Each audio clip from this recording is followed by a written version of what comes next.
So first of all, thank for all of you for being here with us, and we are a little bit nervous because we are launching ourselves into something we don't really have the competency, something that, as I will discuss in a short, we kind of stumbled upon, not something that was foreseen in advance.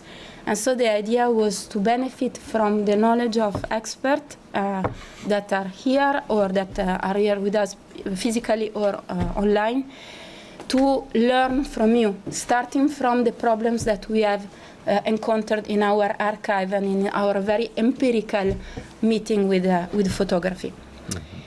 So we have devised a short introduction in which we will expose our problems, hoping that you, with your brilliant brains, you will help us and feed us with some solution. And of course, we will be very, very happy to listen to you, to the people that participate, and have a discussion also with the people attending, to get also idea and to brainstorm together in relation to the question of photography as a source for social history. We have imagined to have a short presentation, me and Domenico, to start with. It is supposed to be an introduction. It will perhaps be a little bit too long, but I hope we stick in time. We didn't decide who want to start. You can start, and then I will go later if you... Okay. So, let's go. So, I will try to... Allora, arrange slideshow. Pray from current slide. I don't know if the people online, they see the presenter tools or they see the normal... Sì, no, vedi noi. Because I think... now it should be okay. Yes. Okay. And so, photography as a source for social history, the archive of the Sudan Library of the University of Durham. So, in fact, the point is that the question of photography is at the very heart of the ERCA project that is sponsoring this workshop, Women at Work. And it was actually what sparked it. I was visiting the archive, the Sudan Library of the Sudan Library at the University of Durham in 2017, and I was researching on history of labor, trade unions, and female work. As a premise, it should be said that this archive is quite unique in the UK, and it is composed by donations of hundreds of people, mostly colonial officers, some of which in very senior position, like the General Wingate, who was the first governor, the second governor general of Sudan from 19 to 1916, Charles Willis, who was the director of the intelligence department for about 10 years from 1915 to 1924, or again, James Robertson, who was the civil secretary from 1945 to 1953. But also he received contribution of travelers, anthropologists, health inspectors, teachers, and so on. And all those people donated their personal archive to the University of Durham because a series of totally fortuitous circumstances. In fact, there was one guy whose name is Richard Hill, who had been in the Sudan Railways Department for 30 years. He knew everybody, and he was one of the key developers of the railway system in Sudan. So when he retired, he became a lecturer at the University of Durham, and because he knew everybody, he managed to, ask here and there to all his former colleagues to give to the University of Durham this material. So this makes of Durham the most important archive on Sudan, beside, of course, that of Khartoum, the National Record Office. And it is also the best catalog archives I have ever seen in my life. Every donation being accompanied by an internal catalog with reference to topics almost page to page. And I will show an example later on. So it's really impressive. So some of the people who made donation lived in Sudan their whole career, and it became a habit. It was a habit, as it still is, to take picture, in fact, as a kind of a part of their life. So today it is estimated that the total amount of picture is 57,000, the majority of which has been digitized, and they are included in an internal database that is accessible from the reading room of the university. So the first picture antedate the 20th century and the establishment of the Anglo-Egyptian condominium. And the point is that only a small part of the picture of the collection were taken with the purpose of being published. Of course, some of them did, but it's not the majority. The majority are kind of, for internal use, like family picture, I would say, or life picture.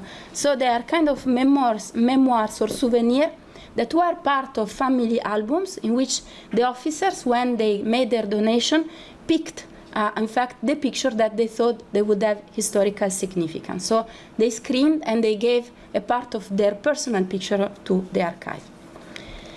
These incredible photographic archives have very few historians, and actually only one, as far as I know, who is Martin Daly. Martin Daly is the historian of Imperial Sudan. It's like he wrote the Bible of colonial Sudan, of the British, actually, in Sudan. He published 2 books on the photographic collection in Durham, but he is not, of course, a historian of photography, and his main purpose was to show the richness of this collection.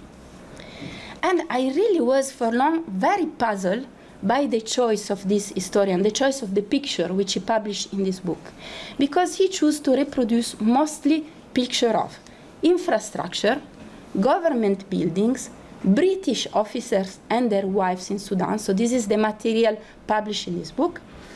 And really one would not find many Sudanese in those 2 books. And lately I came to understand that it was perhaps an answer to a fundamental ethical question that he raised in his very short introduction to the books. For him, Sudanese were systematically portrayed as passive subjects against powerful Europeans that were in control of the situation. So those pictures finally revealed a hierarchical position in which Sudanese were always dominated. So perhaps I was thinking this is why he doesn't want to show Sudanese in his collection, in these books.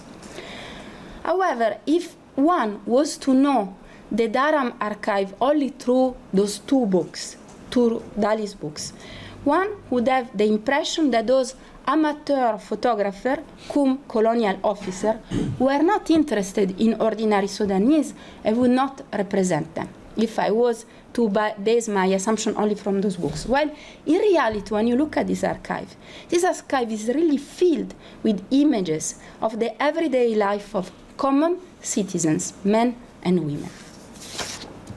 So in 2017, without being really aware of what I was doing, a bit by coincidence, I started to have a look at this photographic archive as a change. I was reading and getting very bored, and so, picture, it was a bit of a change.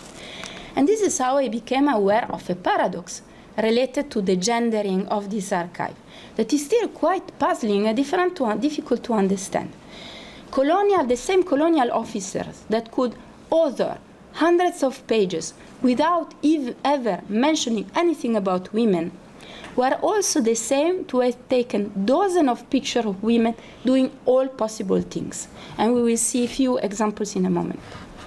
The point is that when we look at the colonial records in Sudan, and contrary to other colonies in Africa where the administrators were very interested in different aspects of the life of women, for example, the question of natality, how to increment birth, the health of women, their presence in the market, regulating markets, and so women in the market.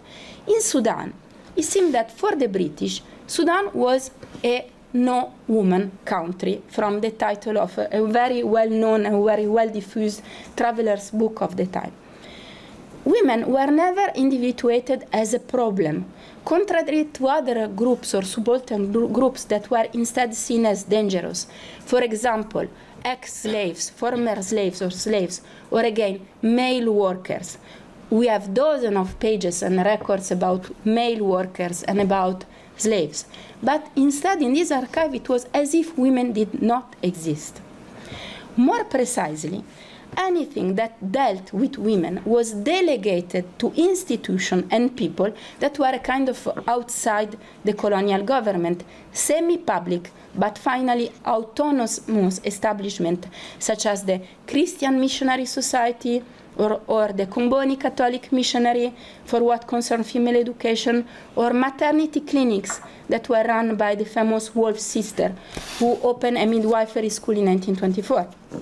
And the Wolves were always complaining, in fact, that the government was not financing them, was not helping them. So from their numerous complaints, the disregard of the government toward their work was kind of absolute.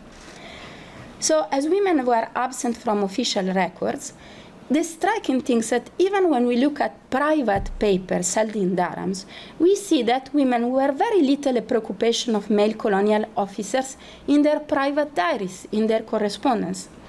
And yet, what is really surprising in relation to this invisibility in text is that they are there in picture.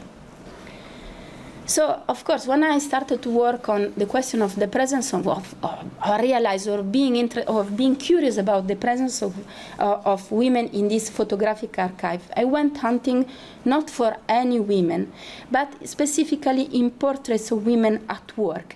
And this allowed me a bit to narrow the research criteria and also to find pictures that would have a bit of more characterization. In this archive, as in many other colonial archives, you have a lot of portraits of naked women, for example, in which you see just the upper part with their breast and their face, their scars, their hair, but you will not find many characteristics about them. But also there are a lot of pictures of women just passing by, working, which are much more rich for, in fact, the social history of women. So I will show here 4 collections just as an example. I will show you the diaries of George Ronald Storer, who was an engineer stationed in the railway city of Atbara, the collection of William Andrews, that was a technician of the railways department, Francis Atterbury, who was a member of the repression of slave trade department, and finally the collection of William Nichols, who was a cadre of the Sudan political service. And only this last one had a political position and climbed the rank of the administration, while the 3 others had more technical and subordinate position, even though they really spent all their active life, let's say, in Sudan. And the case of George Ronald Storer will give you really a concrete example of this dichotomy between text and picture. The collection of Storer is quite unique in its nature because he wrote a number of voluminous diaries, in which, in fact, he encrusted the picture side by side to writing parts. These diaries are so rich that they have been all digitized, and they are available online for once. The diaries cover the period from 1905 to 1915. Each of them includes roughly 150 pictures for 500 pages each. The diary covers minute, detailed events of his working and leisure life. His meals, his colleagues, visitors, hunting parties, but also discussion about his work from the engineering point of view, so layout plans, operation sketches, railway lines. In some cases, his description includes as well observation about workers or life condition of a certain locality, like droughts, rainfall. He is interested in markets and so on. Thanks to a super detailed cataloging, in fact, of his diaries, in which almost page by page we know what is inside. It's possible without reading all the about 2,500 pages to know what were the main themes covered by him. So if we do a search, a quick search, and we look at words like women or female and so on, the result is quite bluffing, because doing this search, we find only 2 occurrences about women, only 2, one with female work, and one with women. And I have reported it here, one of the 2. And he says, the local ladies, having finished their work for the contractor, have been taken by me on a bank, making, and work very well. So he said that women work very well. Today was payday, and it was rather amazing handing them over their money. They have been accustomed, received their money from the contractor without any fuss, but on the railways, all pay sheet must be received, and where the employee has no pencil, he has seal with a thumb mark. Most of them were scared where the clerk says them by hand. So this is quote is quite amazing, as it shows female manual work as something that is quite common, a kind of a routine they have been accustomed to. The only element of novelty consists in the higher degree of formalization of the labor relation by a pay sheet and signing by thumb. And the accompanying picture is the one that you see here, in which you barely see one woman here or here. I don't think it's possible to recognize any other women in the amount, but perhaps they are on the back. We don't know. So on the other hand, there is a bountiful of picture of women in the same diary. Women, like in this case, those are women selling something in the market of Omdurman, or here, women, in fact, at the Rufa market. Women are present, but their photographic presence is not commented, as in these two images that portray female market vendors, one in the capital and one in a market town that is called Rufa. The following quote shows, for instance, that what he has to say about the market of Rufa is totally not concerning women. So he say, I'm trying to move this. Arrived at Rufa, we will find it was market day, and the place was very busy and the souk crowded with people.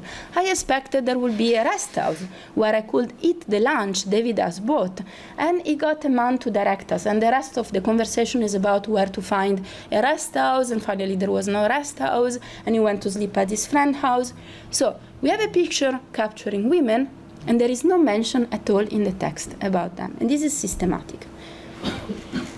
So we can infer several things looking at these two pictures, but nothing, in fact, from the text. We see that there is group women, we see they are selling together, we can notice how they are dressed, the way in which they are sitting, their relation with clients, for example, the clients are standing, but the text is not really helping us.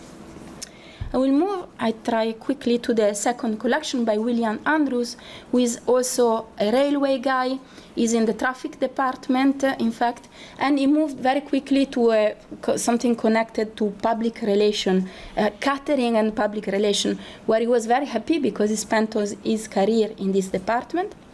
And his kind of sources are very different because he made of a donation, in fact, of a bunch of pictures, 360, which have very short and succinct labels, and they are not dated at all.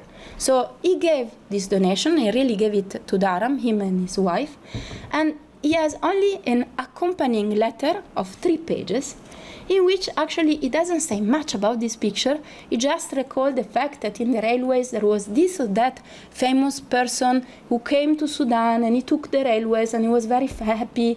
Just 3 pages. So he really doesn't go into details at all about the collection. So we have all this bunch of photographs. We don't have any dates, and we have really this very sketchy labels like El Beit Souk, and the date is never there. This guy, of course, he has a passion, assumed passion for public relation, but even him, he was very fond of capturing images of daily Sudanese life. And so we find a lot of things like the Atbara Sports Club, Simsing Oil Mill, Atbara Sports Club, train station, a lot of markets, but in the markets we have a lot of profession in the market, like in this case where he captured a cliché of a tailor. And in fact, also we have a picture of women here. I'm taking it because you can see them on the background carrying weights. And is also a lot of picture of infrastructure, but as I say, sometimes he focus on the bricolage of colonization, like in this post office in Dillinge, where you see that is really constructed with fortuitous material that was present there. So there is not grandeur always in his picture. And there again, market women or market scene, like these female gum, cleaning gum ladies, or these ladies here is a picture of the souk of Omdurman, but you can see here, for example, these women carrying fuel, and I think they were going stand by stand trying to sell this wood to burn. So this is the type of material. And another interesting case is this one by Francis Atterbury. The specificity of this guy, on the one hand, is that he served all his life in the slave repression department. So he was really dedicated to the question of slavery and slave trade. And he also made a donation of 216 photographs. And in this case, we have just photographs. They are not even accompanied by a covering letter. And we have nothing, no dates, nothing. Just, again, sketchy labels like this, in this case, young women with cloth. Here, in fact, this label, young women with cloth, round waist, and hijab around their neck, are not even original labels. These are the label given by the cataloger of the Sudan Library. It's interesting, this collection, because it is the one that contains the highest amount of pictures about women. There are a bunch of them. He also was, of course, fond of cliché of the everyday, the usual dams, boats, games, soldiers, and so.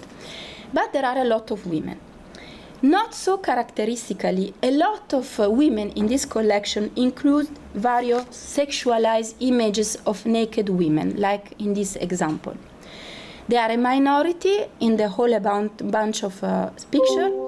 But still, if we take the whole amount of picture about women, they are still the majority. So, the label, we sometimes find very small labels since when there are present like Omdurman beauty or Arab beauty, these kind of things, in fact. Still, we have series about working women. I mean, I'm not sure if those are professionals, but he was really very fond of these women carrying weights over their head. Here we see that he was sitting in the camera must have been here, and from the same place he took a cliché of different women passing by carrying weights. So it's something that it must really puzzle him or is interesting, because you have also other pictures of this kind. And also there is one thing to say about a picture like that. It is possible that many of these naked women that he took picture of were prostitutes, and it is no coincidence that he was of the anti-slavery department, because it was notorious that many slaves and former slave women were sex workers. So probably because of his profession, he got in touch with some of them, and he took cliché of them. But again, picture in which we can, this is one of the few pictures of market women. This lady is selling stone at the souk of Omdurman. We have a lot of details that we can infer from this picture, but again, the text, it doesn't. There is no text, and there is no date, and a lot of things to imagine, but nothing sure on which we can base our conclusion. And I will finish with the last one, William Nichols. As I said, he was a senior officer. He climbed the rank up to becoming the provincial governor of Berber. He has only one photo album, which he gave to Dharam. He donated to Dharam, and it belongs to his career as a governor of the Berber provinces between 1926 and 1932. So at least it's a bit shorter time span of 213 pictures. So his picture reflects really his position. So you have many pictures with natives, but in the majority of cases they are sheikh or chief. We have many pictures taken for occasion, like Boy Scout meetings, formal picture taken at schools when he was very proud showing the pupils in this super beautiful colonial school, picture with priests, soldiers, and police. Other pictures bear witness of his position as a cadre, like his beautiful house, the swimming pool, his garden. But even him, he was also interested in very different subjects of ordinary life. So again, we found pictures like of convicts, water carrier, like in this case with the donkey. I took it because also you have one woman, so I was imagining that the women When he saw him taking a picture, he rushed to go back to his house. In fact, he didn't want to become taken in picture. I was imagining, of course, I cannot be sure. We have market scene, like this very beautiful picture of these women selling bread. And this also market scene, which I consider interesting because you can see this is a woman and she's the only one not looking at the camera. Everybody is looking and smiling, but she kind of covering or showing, throwing from being shown or looking at the camera. And this picture of a washer, as I said, I was imagining he was a bit far away and they were not sure what he was really doing. Again, we have no text here. So, of course, we have to give, I have still to give a thought about those compositions. And there are a lot of elements that even without text, they can be grasped. How women dress or did not dress. Like in this case, you can see their upper body is naked, but in many cases, women are covered, especially when they sell in markets, but sometimes not. Like in this picture here, she's selling grindstone, but her upper body is not covered. But of course, we don't have the date, so we don't know if it is something connected with the evolution of the market. But on the background, still we see covered women. A lot of things that we need to be imagined or thought about. The way in which they are, their posture, sitting, standing, with utensil, with just bag. For example, this woman in the shandy market, she has some utensil, so contrary to others that are selling, sitting on the floor, she's standing. The number of workers, the fact that women are in a group or they are alone. The relation with client. So, of course, I was imagining that information like that can be grasped by confronting a huge amount of pictures, the one with the other. The research is at the beginning, and any input is welcome, really. So, then, of course, there is also another ethical question I would like to discuss with you, which is the ethical question that is the one raised by Dali. Are those photographs a form of violence? Are those pictures always a synonym of domination? Of course, these women didn't give their consent to be taken in a cliché. But it's a bit, I'm resisting at imagining them only as an expression of domination of British colonization. Because those pictures do not only tell stories of exploitation and passivity. Of course, pictures of prostitutes are more extreme in this case, but pictures like this one or picture like that where the woman is covering are also showing agency. And also the very fact that they exist, they undermine the thick silence and the invisibility of colonial texts I was telling you about, that would so easily lead us to think that Sudan was a no country for women. They show that Sudan was a country filled with women that were present in a capillary way in the public space.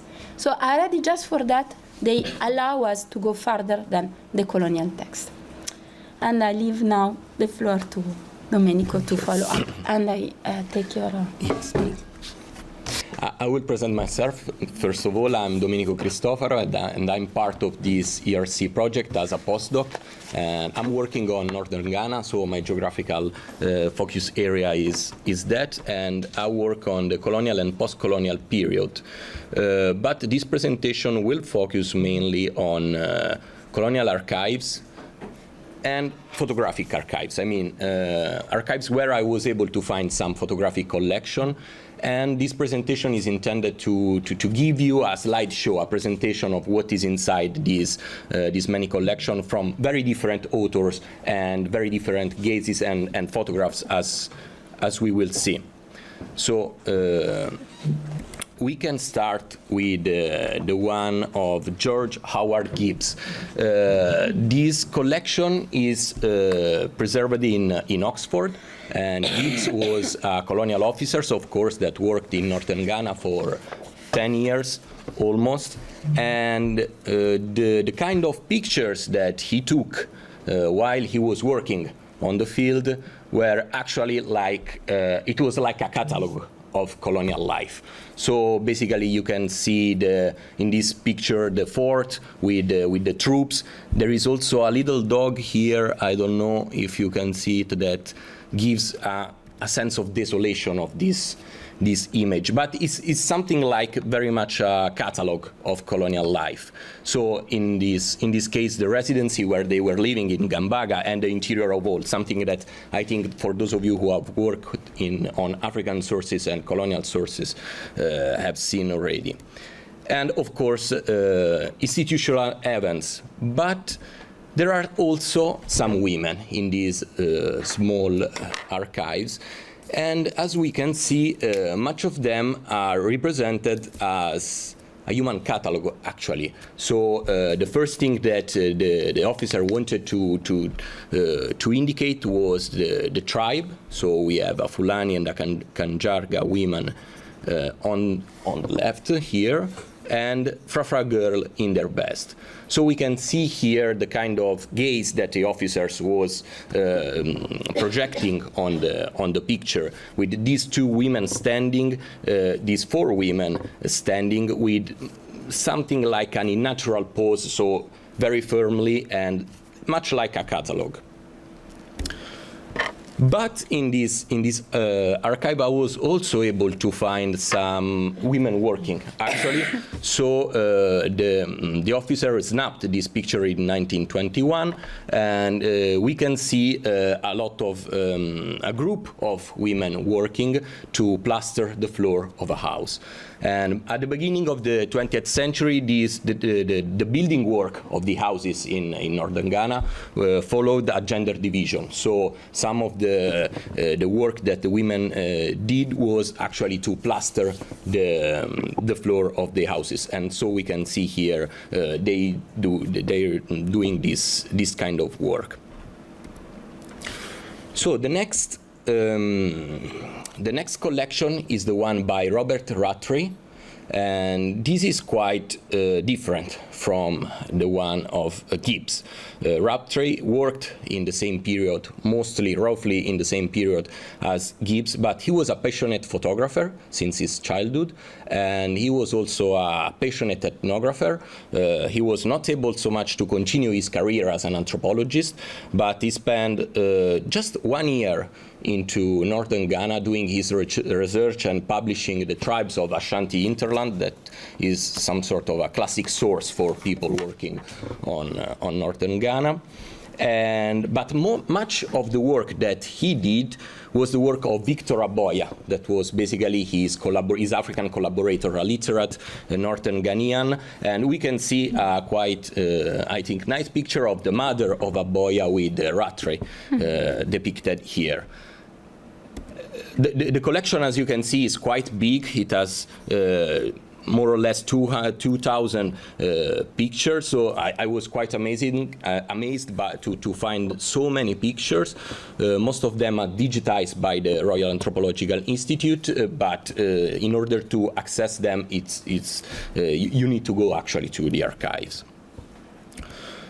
And so here we can see the same gaze as Gibbs, the same colonial gaze as Gibbs. On the left, we can see 2 males and 1 female standing from the tribe of Nankani. And on the right, on my right at least, we can see a crocodile that is in the background, and a crocodile clanswoman. So here is apparent the interest of Rattray related to the genealogy and some of the ethnographic aspect that he was working on. But if we look closely to the picture of 2 males and 1 female standing, we can actually see at the feet of the man a hat that was the classic hat of the colonial administrator, and a book that he got inside his hands.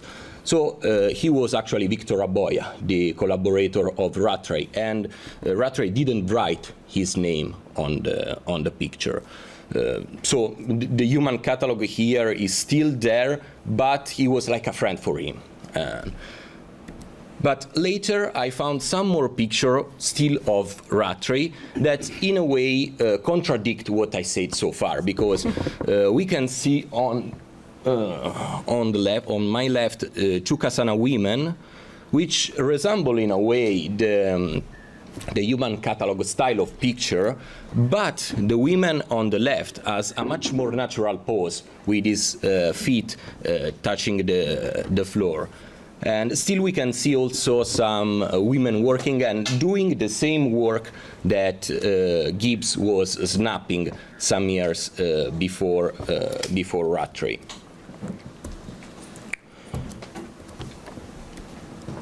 And these are some of the portraits that I was able to find into Rattray's collection, and still they contradict a lot what I said so far. I mean, if you see at these portraits, they are clearly they are not dehumanized like the picture we see before of Gibbs, but here those are real portraits. I mean, I don't know if the one who snapped this picture was actually Rattray or Aboya, but I think it was Rattray, but it's not written down into the documents that accompany this kind of picture. But you can see that actually these are much more human figure depicted in a much more natural way. All of these three women were there, were snapped during a market day, so they were dressed in a way to appear beautiful in order to work with their clients or just have social interaction with people. And so here we can see an effort to rehumanize in a way their subject. And then I was also amazed to find this collection, the Eva Meyerowitz collection, stored at the Smithsonian Institution. And this was part of a bigger project of digitalizing photographs from women photographers that went in Africa. So we have around 300 pictures from Mrs. Meyerowitz, and she went in northern Ghana in order to meet her friend that was Meyer Fortis, another anthropologist that we will see later.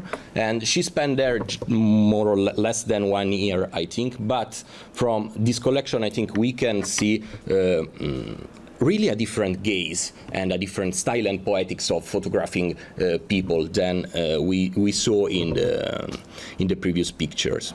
Like this one, these were clear stolen shots. I mean, we can see on the left an older man smiling that was actually not expecting the photographer to snap that picture, and also a man eating food at a market, and still the same. These were quite, I'm quite sure that these were stolen shot. And then we can find also women working here in the field with some children, and also the photographer was able to enter into people's houses and then snap a picture that gives us a sense of intimacy and domesticity. You can see this woman that is working clay inside her house. She was a clay vendor, and the photographer was able to restore this kind of sense of domesticity and intimacy and working into her house. But also some more public scenes, as we have seen for the archives of Sudan, like these two pictures, where we can see a woman that is selling food at a local market in northern Ghana, and people gathered at outdoor market, always in northern Ghana. For those of you who know Ghana, there is clear a mistake in the caption of the picture, because they wrote down Akan woman, but these were not from the south. These people that were snapped were not from the south, so it is a mistake from the one who catalogued this picture. And let's go to another very interesting collection, that is the one by George Cansdale.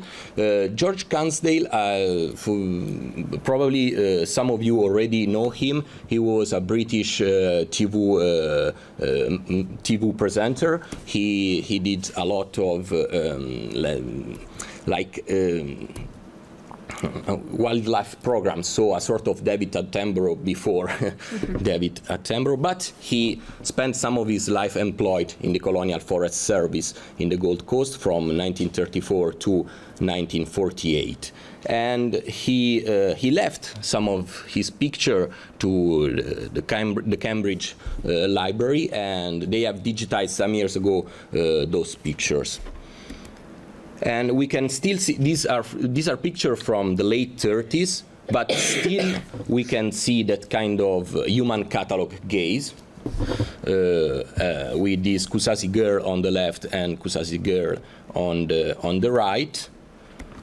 But even some more stolen shot from market. And we can see here actually the violence that you were talking before about the photographer not asking permission to take the photo. We can see the look of suspicion in the woman on the left towards the photographer, and also the reaction of this other woman toward the photographer that was actually snapping her. But actually, also we can find into this collection still some very intimate picture, like the scene of this woman smoking her pipe while working in the market, and on the right, this other woman caught into his house working and doing this corn beer, the pitot, one of the beer drunk in northern Ghana. Into the website of the collection, there is this sentence that I wanted to put into my presentation, because in a way it gives what was the knowledge of Cansdale of northern Ghana. And when he donated the collection, he wrote to the library that this album is probably the most important part of my collection for this part of northeastern Gold Coast. Was seldom visited by Europeans, and I know of nobody who took detailed photographs there, especially of market scenes, craft and compounds. But we have seen before that there was a lot of actually pictures on northern Ghana, so probably this was what Cansdale was thinking about, but he didn't know so much the context in which he was actually taking pictures. Then I was able to visit the White Fathers Phototech in Rome, Catholic missionaries that work in northern Ghana, but unfortunately pictures depicting women and women working were not there. And I think that I need to work more on the White Sisters archive, that were actually the branch of the White Fathers that worked with women. And these were the only two pictures of women that I was able to find, even because the archives is not, I mean, the pictures are not cataloged. We don't know the authors, we don't know the years, so it's very difficult to, in a way, arrange the work there. And then I don't know if I'm okay. I will make it very brief. This is the last photographer the last collection I wanted to show you. That is the collection by Meyer Fortes, held in Cambridge and digitized by Cambridge, so everything is accessible. The period of these pictures are from 1936 to 1937, and they are more or less 200 pictures. But there are also some pictures of Fortes coming back to northern Ghana in the 70s. So this helped us a lot to make comparison between the 30s and the 70s. That is, I think, very important for this project. So one of the picture is the one you can see on the left of a woman that is going to the market. So a daily scene of this woman that is actually working towards the market to buy the things that she needed, her family needed. And on the right, you can see two women working actually and carrying goods. In this case, in case of Meyer Fortes, of course, the description and the caption were much more detailed because he did an extensive period of field work there, and when he was taking picture, probably he was asking more questions than the answer that I got. He was a very curious ethnographer, even though in a way maybe too curious, because we can actually see in his in his picture a surprising voyeurism that I think is classical in a way for ethnographer.